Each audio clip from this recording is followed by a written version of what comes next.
कवियों की और चोर की गति है एक समान, दिल की चोरी कवि करे, लूटे चोर मकान।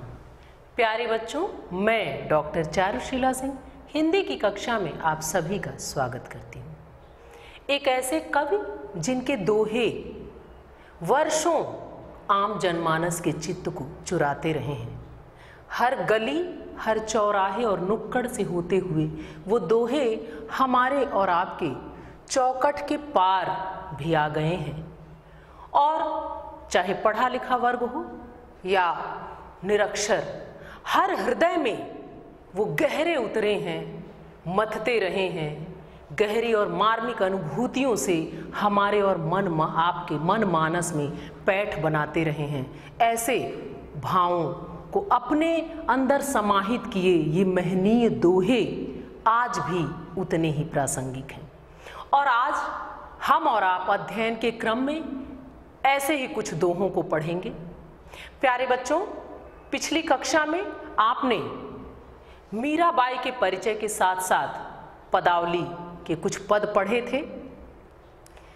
कृष्ण के प्रति जो समर्पण था मीरा का, प्रेम और भक्ति का जो अद्भुत समन्वय था, उसको हमने जाना था। आज कृष्ण के ही एक अनन्य उपासक जिनका नाम है रहीमदास जी, उनके दोहे को हम पढ़ेंगे जो आपकी पाठ्य पुस्तक में काव्य खंड के अंतर्गत दोहा शीर्षक से ही संकलित है।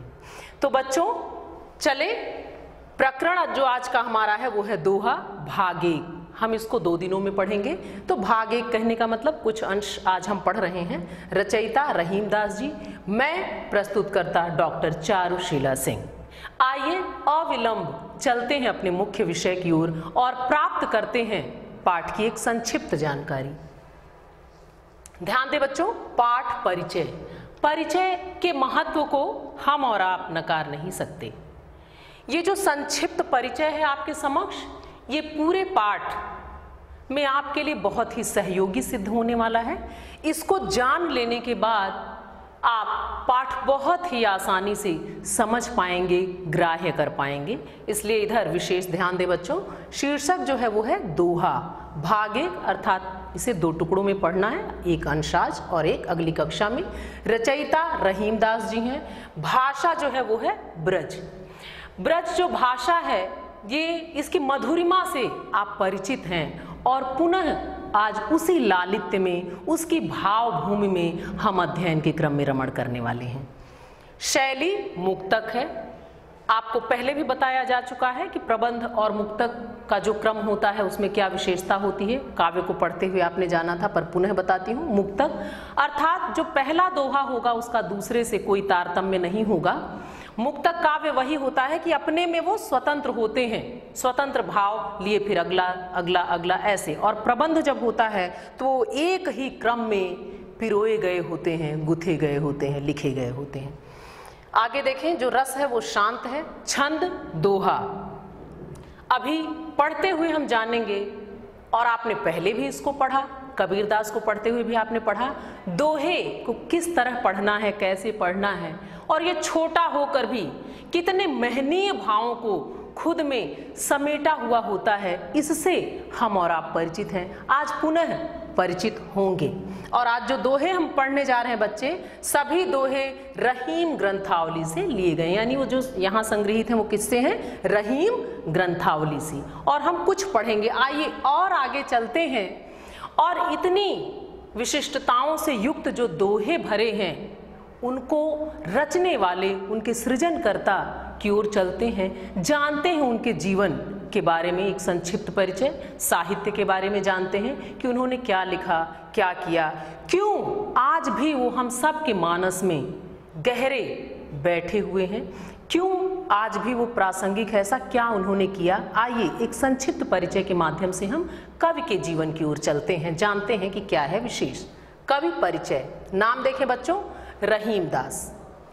पूरा नाम अब्दुल रहीम खान खाना। ध्यान दीजिएगा बच्चों, हम रहीमदास के नाम से जानते हैं, लेकिन जो इनका पूरा नाम है, कहीं कहीं अब्दुल रहीम भी मिलेगा, लेकिन जो पूरा नाम है वो है अब्दुल रहीम खान खाना। इसमें जो ये खान खाना लिखा है ये उपाधि है जो अकबर के द्वारा आपको प्रदान किया गया था। ये जो खान खाना शब्द है बच्चों ध्यान दीजिए, ये रहीमदास को उपाधि ये मिली थी अकबर के द्वारा। उनके 9 रत्नों में रहीमदास जी एक थे और इनकी प्रज्ञा से, इनके ज्ञान से प्रभावित होकर अकबर ने इन्हें खान खाना की उपाधि से विभूषित किया था।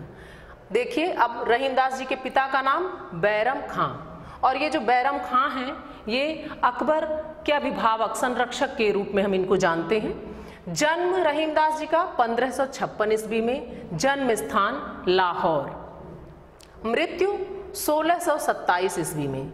रचनाएं, कृतियां देखें जिनके लिए कोई जाना जाता है, आप आज भी प्रासंगिक हैं। अभी दोहों को पढ़ते हुए हम जानेंगे। लेकिन ऐसा क्या होता है जो कोई व्यक्ति दे जाता है और युगों युगों वो न होकर भी हमेशा विराजमान रहता है?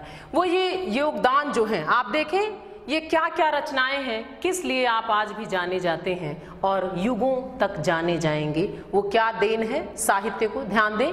वरवै नायिका भेद, श्रृंगार सोरठा, रहीम सतसई, रास पंचाध्यायी, रहीम रत्नावली, मदनाष्टक आदि। ये वो कृतियां हैं जिसके लिए आप जाने जाते हैं। आइए इनके परिचय के ही क्रम में थोड़ा और आगे बढ़ते हैं बच्चों और भाषा देखते हैं। आप देखें कि भाषा में ब्रज भाषा, अवधी, खड़ी बोली, फारसी, अरबी, संस्कृत आदि। अब आप एक बात ध्यान दें कि जब इतना सब कुछ है तो इससे क्या पता चलता है कि आप कई भाषाओं के ज्ञाता थे। आपका अच्छा अधिकार था न सिर्फ अरबी फारसी पर, अपितु ब्रज भाषा, अवधी, खड़ी बोली और संस्कृत विषय पर भी। भाषाओं पर आपका बहुत अच्छा अधिकार था। शैली जो थी वो मुक्तक। आपने प्रबंध काव्य नहीं लिखे हैं, सिर्फ मुक्तक ही लिखे हैं। लेकिन इस मुक्तक में ही ऐसे ऐसे भाव समाहित हैं जो हमें और आपको मथ देते हैं, जीवन के गहरे अनुभव से जोड़ देते हैं। हम और आप प्रभावित हुए बिना नहीं रह पाते, हम प्रभावित हो ही जाएंगे और हमें लगेगा कि अरे क्या कह दिया गया। और अभी इन्हीं भावों में जब हम आपके दोहों में उतरेंगे तो हमें महसूस होगा कि कितनी सरलता से, कितनी सहजता से जीवन के गहरे अनुभवों को आपने व्यक्त कर दिया है, जो हमारे और आपके लिए एक अमूल्य धरोहर है। आइए देखें साहित्य में स्थान। रहीमदास जी ने हिंदी में जो उत्कृष्ट काव्य रचना की है उसके लिए हिंदी जगत में उनका अत्यंत ही गौरवपूर्ण स्थान है। आपने मुक्तक रचनाओं में ही जीवन की विविध अनुभूतियों का मार्मिक चित्रण किया है, जैसा मैंने अभी बताया। रहीमदास जी सर्वसाधारण में दोहों के लिए बहुत लोकप्रिय थे, किंतु आपने दोहों के साथ ही कवित्व, सवैया, बरवै, सोरठा आदि में भी पद्य रचनाएं की हैं। बच्चों ध्यान दीजिए कि आपने सिर्फ दोहे नहीं लिखे, अन्य भी हैं जिसमें आपने अन्य छंदों में भी काम किया है, अन्य चीजें भी लिखी हैं। लेकिन जब हम बात दोहे की करते हैं तो आम जनमानस में जो आपकी एक गहरी पहचान है, गहरी पैठ है, वो दोहों के कारण ही है। और आज हम और आप भी दोहे ही पढ़ेंगे। आपके जीवन के बारे में कहा जाता है कि आप बहुत बड़े दानी थे, कोई भी आपके दरवाजे से खाली हाथ नहीं जाता था। और अकबर तो इतने प्रभावित थे आपकी प्रज्ञा से, आपकी विद्वता से, कि खान खाना की उपाधि तो उन्होंने दी ही थी, बहुत सारी जागीर भी आपको उन्होंने दी थी, आपके जीवन को बहुत अच्छा बना दिया था। और जब व्यक्ति विवेकवान होता है तो आप जानते हैं कि कहा भी गया है, स्वदेशे पूज्यते राजा विद्वान सर्वत्र पूज्यते, कि वो व्यक्ति हर जगह पूजित होता है। तो वही बात आपके लिए भी लागू होती है। लेकिन आपके जीवन का जो अंतिम समय था, जैसा मैंने पढ़ा है, सुना है, वो बहुत कष्टपूर्ण था, क्योंकि अकबर के नहीं रहने पर जहांगीर ने बहुत यातनाएं दी, क्योंकि कुछ मतभेद आप में हो गए थे रहीमदास जी से उनके। और जो भी जागीरें भेंट की थी अकबर ने, वो सभी उन्होंने वापस ले लिया। देशद्रोह का मुकदमा, एक तरह से ऐसी बात आती है कि आपको देशद्रोही कह दिया और कारागार में डाल दिया। तो आप सोचें कि क्या जीवन रहा होगा। इसलिए आपका जो जीवन है वो जीवन के दोनों पहलुओं के अनुभवों से भरा है। वो दोनों पहलू सुख और दुख हैं। और इन्हीं अनुभवों को हम आपके दोहों में पाते हैं जो हमारे और आपके जीवन के वास्तविक अनुभव लगते हैं। आइए अब चलते हैं उन दोहों की तरफ जो हमें आज पढ़ना है। सबसे पहले बच्चों ध्यान दें पाठ का मूल भाव। पाठ में उतरने से पूर्व किन भावों को केंद्र में रखकर ये सर्जना हुई है जो हमें और आपको आज पढ़ना है। वैसे तो कुल दोहे 14 हैं, जिनमें से आज हम 5 पढ़ रहे हैं। तो जो 5 दोहे हम और आप आज पढ़ने वाले हैं, उनके केंद्र में क्या है मूल भाव, उनके केंद्रीय यानी प्रधान भाव क्या हैं, किन पर सर्जना हुई है, एक संक्षिप्त परिचय, फिर आगे इन्हीं को हम इन्हीं भावों को विस्तार देंगे दोहों के माध्यम से। जो पहला दोहा हम और आप पढ़ेंगे बच्चों ध्यान दें, उसमें चरित्र की दृढ़ता पर प्रकाश डाला गया है। दूसरा जो आएगा सच्ची प्रीति की विशेषता बताई गई है। इसी क्रम में जब आगे बढ़ते हुए तीसरा दोहा हमारे और आपके समक्ष आएगा, वो सज्जनों का महत्व उसमें बताया गया, वो सज्जनों के महत्व पे लिखा हुआ है, रचा है। क्योंकि जब हम इसको पढ़ते रहेंगे, आपने अभी पढ़ा कि ये मुक्तक हैं, सब स्वतंत्र हैं एक दूसरे से, तो बहुत सारे भाव जीवन और जगत से जुड़े हुए हम पाएंगे इस पाठ के अंतर्गत। अगला देखिए चौथे दोहे में घर से निकाले गए व्यक्ति के व्यवहार पर प्रकाश डाला गया है कि उसका व्यवहार कैसा हो जाता है। और पांचवा सच्चे मित्र के बारे में बताया गया। आइए अब आगे बढ़ते हैं और देखते हैं कि जो ये भाव हैं ये किस तरह कितनी सहजता और सरलता से पिरोए गए हैं दोहों में, जो हमारे और आपके मन मानस को प्रभावित करने के लिए, मथने के लिए, हमारे हृदय में गहरे उतरने के लिए तैयार है। ध्यान दे बच्चों, शीर्षक जो हमारा था वो दोहा ही है। आपके समक्ष ये 2 दोहे। सबसे पहला काम जो होता है वो हम और आप जानते हैं कि वो पाठ का होता है, और पाठ का बहुत ज़्यादा महत्व होता है। आप जानते हैं बच्चों कि पाठ 1 बार 2 बार, मैं आपको बार बार ये बातें बताती रहती हूँ ताकि आपके मन मानस में भी ये बातें बैठ जाएं कि पाठ के महत्व को हम नकार नहीं सकते। मैं सीधे सीधे अगर अर्थ बताने लगूं बिना पाठ किए तो ये पंक्तियां उन अर्थों को, मूल अर्थों को खो देंगी जिनको लेकर ये रची गई हैं। आप पर ये वैसा प्रभाव नहीं डालेंगी जिस लालित्य और मधुरिमा की बात होती है। छंदों के माध्यम से जो आपने पढ़ा है वो आप कैसे सीख पाएंगे। इसलिए पाठ को सही तरीके से करें और 2 से 3 बार अवश्य करें, तभी आप समझ पाएंगे इन गहरे निहित अर्थों को। क्योंकि जैसे जैसे हम पाठ करते जाते हैं 2 से 3 बार, अर्थ स्वयं खुलते जाते हैं। तो आइए, सामान्य पाठ आज नहीं करूंगी, मैंने आपको बता दिया है। हम छंद विधान के आधार पर पढ़ते हैं और फिर इसके निहित अर्थों की ओर चलेंगे। आइए बच्चों, साथ में आप भी हमारे साथ पाठ करें, गुनगुनाएं और 2 बार 4 बार घर पर भी पढ़ने का प्रयास करें। पहला दोहा ध्यान दें। जो रहीम उत्तम प्रकृति का कर सकत को संग,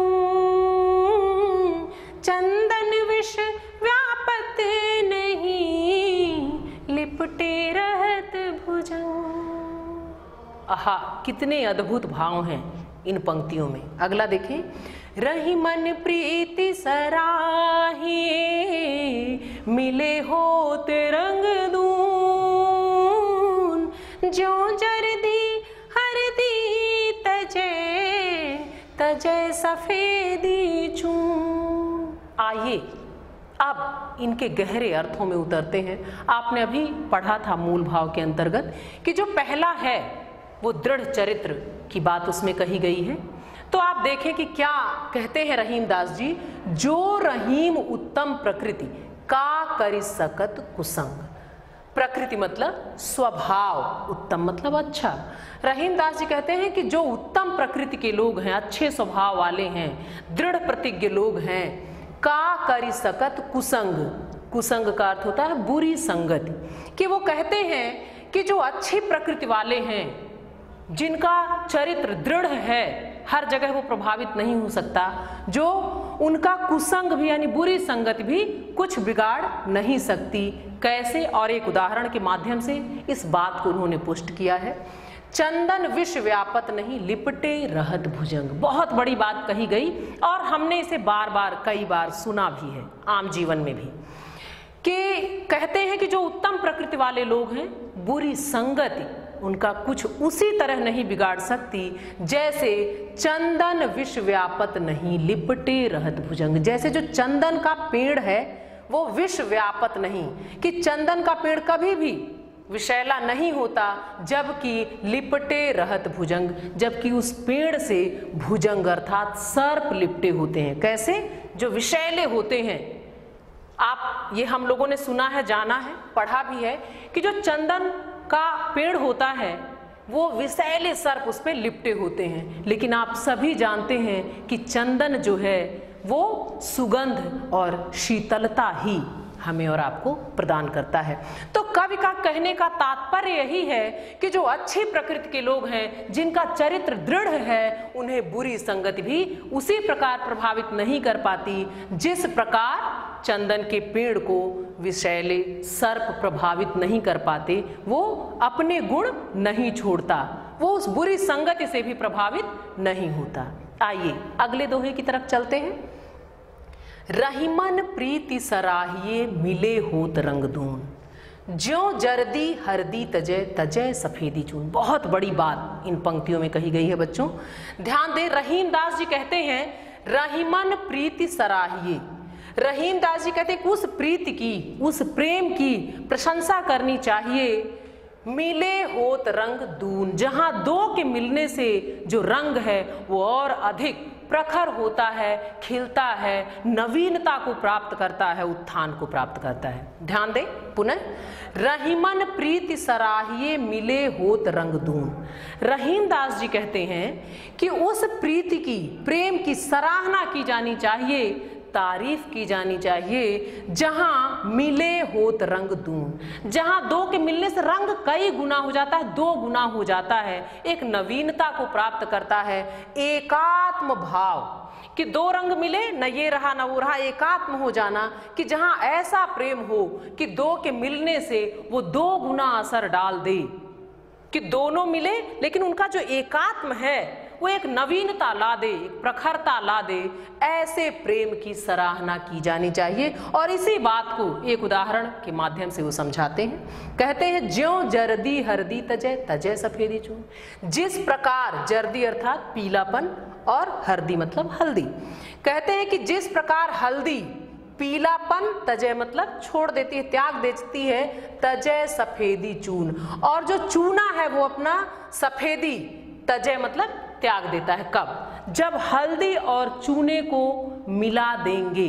तो आप ध्यान दीजिए कि यहाँ कवि यही बता रहे हैं कि जैसे हल्दी और चूना जब वो एक साथ मिलाया जाता है तो न पीलापन रहता है न सफेदी रहती है, दोनों मिलकर एक नवीन रंग बना देते हैं, एक नवीन रंग रूप में परिवर्तित हो जाते हैं। आपने अगर वो एक लाल रंग हमारे समक्ष आता है, लेकिन अगर आपने ये सिर्फ पढ़ा तो आपको भरोसा नहीं होगा।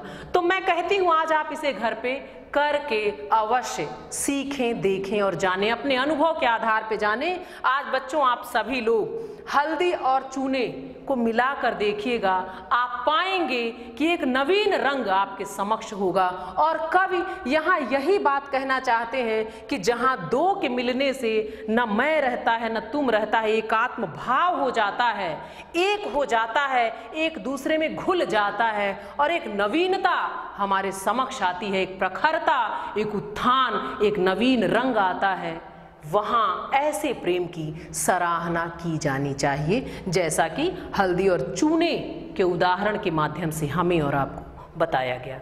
बहुत बड़ी बात बड़ी सरलता से, बड़ी सहजता से कवि ने कह दिया और हमने भी महसूस किया कि कितना वास्तविक है और हमारे और आपके जीवन में ये कितनी उपयोगी हैं ये दोहे। आइए आगे चलते हैं, अन्य दोहों की तरफ देखते हैं वहां क्या है। यहां भी सबसे पहले वही कहूंगी पाठ। आइए पढ़ते हैं। टूटे सुजन मनाइए जो टूटे सौ बार, रही मन फिर पोइए टूटे मुक्ताहार। अगला देखें। रही मन असुआने ढरी जिए दुख प्रगट करे, जाहि निकारोगे ते कस न भेद कहि दे। और अंतिम जो आज हमें पढ़ना है, कहि रहीम संपत्ति सगे बनत बहुत बहुरी, विपत्ति कसौटी जे कसे ते ही साँचे मीत। अद्भुत भाव है, और हम आप अगर इन पंक्तियों को जी लें, पढ़ लें, मनन कर लें, अपने मानस में बैठा लें, तो हमारे और आपके जीवन का रहन सहन का स्वरूप भी बहुत ही ज़्यादा बदल जाएगा। आइए देखते हैं क्या है। देखिए रहीमदास जी क्या कह रहे हैं, टूटे सुजन मनाइए जो टूटे 100 बार। अद्भुत बात है बच्चों, आम जीवन में भी हमारे साथ होता है कि हमारा कोई हमसे रुष्ट हो जाता है, नाराज हो जाता है, तो कभी कभी हम बहुत उपेक्षित भाव भी रखते हैं कि अरे कोई हमें फर्क नहीं पड़ता। लेकिन आप देखें यहाँ कवि क्या बताना चाहते हैं। रहीमदास जी कह रहे हैं टूटे सुजन मनाइए जो टूटे 100 बार, कि अगर कोई सुजन अर्थात सज्जन पुरुष रूठ जाए, आपसे बहुत ज्यादा रूठ जाए, नाराज हो जाए, तो भी जो टूटे 100 बार, अगर वो 100 बार भी आपसे नाराज हों, रुष्ट हो, तो आप उन्हें मनाइए बार बार, कई बार, और 100 बार वो रूठे तो 100 बार मनाइए। किस प्रकार? एक उदाहरण के माध्यम से, रहीमन फिर पोइए टूटे मुक्ताहार। जिस प्रकार एक कीमती मड़ियों की माला टूट जाती है तो क्या करते हैं, रहीमन फिर पोइए, बार बार पोइए मतलब उसको गूंथते हैं, टूटे मुक्ताहार। अगर कोई कीमती मड़ियों की माला, हार, मुक्ताहार, कोई कीमती मोतियों की माला, मड़ियों की माला अगर टूट जाती है तो हम क्या करते हैं, फिर पोइए, बार बार उसको गूंथते हैं। उसी प्रकार अगर कोई सुजन अर्थात सज्जन व्यक्ति हमसे और आपसे रुष्ट हो जाए तो उसे बार बार, कई बार, यहाँ तक कि 100 बार भी मनाना पड़े तो अवश्य मनाएं, क्योंकि उनकी उपस्थिति जाने अनजाने हमारे और आपके जीवन को गढ़ देती है, उसे एक अद्भुत स्वरूप प्रदान कर देती है जो हम और आप अक्सर नहीं समझ पाते हैं। लेकिन यहाँ हमारा और आपका ध्यान कभी आकर्षित कर रहे हैं कि ऐसा मत करिएगा, आप उन्हें बार बार और कई बार अवश्य मनाएं, क्योंकि उनकी उपस्थिति हमारे जीवन में उतनी ही महत्वपूर्ण है जैसे हम मड़ियों की माला को बार बार, कई बार गूंथते हैं, वैसे ही उन्हें बार बार मनाकर अपने जीवन में वापस ले आएं। अगला, रहीमन आंसुआ नैन ढर जिए दुख प्रकट करे। रहीमदास जी कहते हैं रहीमन आंसुआ नैन ढर, नैन मतलब आंख और ढर मतलब गिरना। रहीमदास जी कहते हैं कि जो आंसू हैं वो नेत्रों से ढर मतलब गिर कर जिए दुख प्रकट करें, वो हृदय के दुख को, पीड़ा को व्यक्त कर देते हैं। कैसे? जाग ही निकारो गेहते कसन भेद कहि रे। अब देखिए कितनी बड़ी बात कवि ने यहाँ कही। वो कहते हैं कि हृदय, आप देखें बच्चों, कहते हैं कि वो नयन रूपी जो घर है उससे ढर मतलब निकल कर जो आंसू हैं वो हृदय रूपी घर के सभी भेद उसी प्रकार कहते हैं जिस प्रकार जा ही निकारो गेहते, गेह मतलब घर, जिस प्रकार घर से निकाला गया व्यक्ति कस न भेद कह दे। क्यों न भेद कह देगा? जैसे घर से निकाला गया व्यक्ति सारे भेद बता देता है, उसी प्रकार नेत्र से निकले हुए जो आंसू हैं, आंखों से निकले हुए, वो हृदय के सारे दुख को प्रकट कर देते हैं। नेत्र रूपी क्या है? ये घर है, और उस घर से जब आंसू बाहर आया तो उसने हृदय के सारे भेद को प्रकट कर दिया।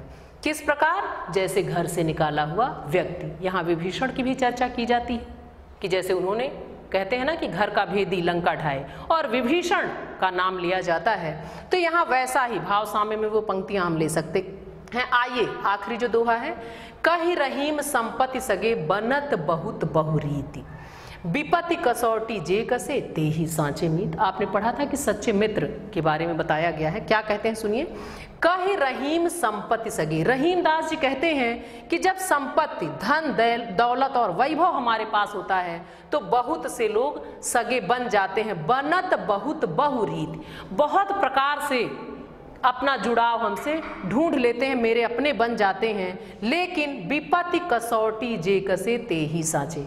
पर वस्तुतः जो विपत्ति की यानी जब हम परेशान हों उस समय जो हमारे पास रहता है, जो विपत्ति की कसौटी पर कसने पर खरा उतरता है, वास्तविकता यही है कि सांचे यानी सच्चा मित्र, मतलब मित्र, सच्चा मित्र वही होता है जो विपत्ति की कसौटी पर खरा उतरता है। आइए इन पंक्तियों के काव्य सौंदर्य की ओर चलते हैं। काव्यगत सौंदर्य, जो सबसे अंतिम में हमने 5वां दोहा पढ़ा, उसके काव्य सौंदर्य को देखें बच्चों। संकट में साथ देना ही मित्रता की कसौटी है। वस्तुतः ऐसे तो हमारे और आपके आम जीवन में बहुत मित्र होते हैं, लेकिन जब कोई विपदा आ जाए, कोई परेशानी आ जाए, परख तो वास्तविक मित्र की तभी होती है कि कौन हमारा साथ छोड़कर अलग नहीं होता। भाषा ब्रज है, उसके लालित्य से, उसकी मधुरिमा से आप परिचित हो चुके हैं। शैली मुक्तक, रस जो है वो शांत, छंद दोहा, अलंकार अनुप्रास और रूपक। भाव साम्य बच्चों देखें, गोस्वामी जी ने भी यही भाव निम्नलिखित पंक्तियों में व्यक्त किया। किन पंक्तियों में? क्योंकि जब बात परखने की हो रही है तो उस कसौटी की बात की गई। ऐसे ही भाव गोस्वामी जी के धीरज धर्म मित्र अरुनारी आपद काल परखिए चारी, कि ये जो धीरज है, धैर्य है, जो धर्म है, जो मित्र है और जो नारी है, पत्नी है, जब आपदा आए, कोई विपत्ति आए, तभी आपत्ति में ही इनकी सच्ची परख होती है कि कौन साथ टिके रहता है और कौन छोड़कर चला जाता है। आइए और आगे बढ़ते हैं बच्चों। कुछ कठिन शब्द आए थे। वैसे तो हर पाठ को पढ़ाते हुए मैं यही कहती हूँ कि घर से आप पाठ को पढ़ने से पूर्व ही कठिन शब्दों के अर्थ अवश्य पढ़ लिया करें, जिससे पाठ बड़ी सरलता और सहजता से आप तक पहुँच सके, आपके मानस में पैठ बना सके। फिर भी कुछ कठिन शब्द आए थे, उनके अर्थ यहाँ आपके समक्ष। ध्यान दें बच्चों।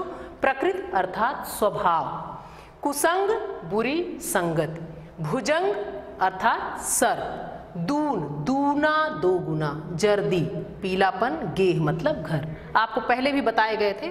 और आगे चलते हैं क्योंकि ये पाठ अभी समाप्त नहीं हुआ है, हमें एक दिन और पढ़ना है, भाग 2 पढ़ना है। तो आज के लिए आपको गृह कार्य देती हूँ। ध्यान दें क्या है। पहला, घर से कठिन शब्दों के अर्थ पढ़ें, जिससे पाठ बहुत ही सरलता से आप तक पहुँचे। और जो शेष दोहे हैं, दोहों का सस्वर पाठ करें। वो दोहे आप मन से मनन करें, चिंतन करें। मुझे पूरा विश्वास है कि आपके मन मानस में वो उतरेंगे। संप्राप्ति, हमने और आपने इस पाठ के माध्यम से क्या पाया? हमने और आपने जाना रहीमदास जी के जीवन को, उनके कृत्य को, उनकी उन रचनाओं को जिसके कारण वो आज भी हमारे और आपके बीच में हैं। और उनके दोहों को पढ़ते हुए हमने जाना कि क्यों वो आम जनमानस के बीच में वर्षों प्रासंगिक रहीं और आज भी प्रासंगिक है। पुनः शेष अंश के साथ पुनः मुलाकात होगी। आज के लिए बस इतना ही। धन्यवाद।